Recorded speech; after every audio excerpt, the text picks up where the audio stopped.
Ligji që u jep të drejtën qytetarëve dhe bizneseve që të rivlerësojnë pasuritë e tyre të paluajtshme me një normë tatimore prej 5% hyn zyrtarisht në fuqi më 22 janar. Por kjo nuk do të thotë që procedura nis në të njëjtën datë. Kjo për shkak se Ministria e Financave ka një afat ligjor prej 15 ditësh për të miratuar udhëzimin përkatës se si do të funksionojë procesi në detaj. Çka do të thotë se drita jeshile përfundimisht do të hapet rreth datës 5 shkurt, një proces ky që parashikohet të zgjasë deri më 31 dhjetor 2026, ku të gjithë ata të cilët kanë në pronësi pasuri të paluajtshme do të kenë mundësi që të rrisin vlerën e saj duke e bërë të barabartë me vlerën e tregut. Ky proces pritet të ndikojë ndjeshëm në nxitjen e transaksioneve të pronave, të cilat deri më tani kanë qenë në pritje të lehtësimit fiskal për të mos paguar normën tatimore në fuqi prej 15%. Nga kjo iniciativë pritet të përfitojnë drejt për drejt 500.000 familje.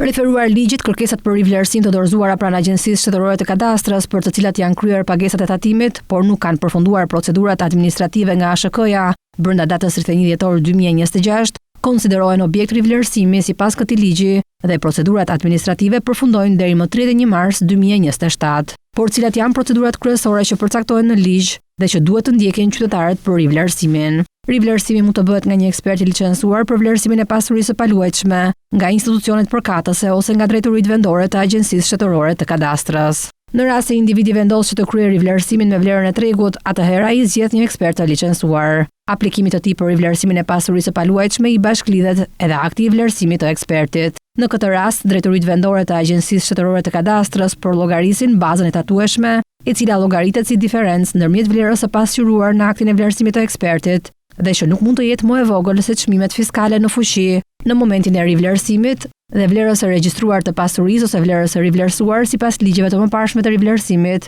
për të cilën është paguar tatimi, si dhe tatimin që duhet të paguajë individi për ta regjistruar këtë rivlerësim. Në rast se individi vendos që rivlerësimi të kryhet me çmimet minimale fiskale në fuqi, atëherë ai aplikon pranë Agjencisë Shtetërore të Kadastrës dhe ky fakt shprehet në formularin që i bashklidhet aplikimit të tij për rivlerësim. Në këtë rast, drejtoritë vendore të Agjencisë Shtetërore të Kadastrës përllogarisin bazën e tatueshme, e cila llogaritet si diferenca ndërmjet vlerës së dalë nga rivlerësimi me çmimet fiskale në fuqi në momentin e rivlerësimit dhe vlerës së regjistruar të pasurisë apo vlerës së rivlerësuar për të cilën është paguar tatimi. Për rastet e kalimit të së drejtës së pronësisë mbi pasuritë e paluajtshme në zbatim të legjislacionit në fuqi për tatimin mbi të ardhurat të bërë pas rivlerësimit, tatimi llogaritet sipas normave në fuqi mbi fitimin e realizuar, si diferencë e vlerës në momentin e kalimit të së drejtës së pronësisë me vlerën e rivlerësuar për të cilën është paguar tatimi. Gjithashtu ligji u jep të drejtë edhe personave juridik të cilët kanë regjistruar në pasyrat e tyre financiare pasuri të paluajtshme me vlerë më të vogël se ajo e tregut, që të bëjnë rivlerësimin me vlerën e tregut të këtyre pasurive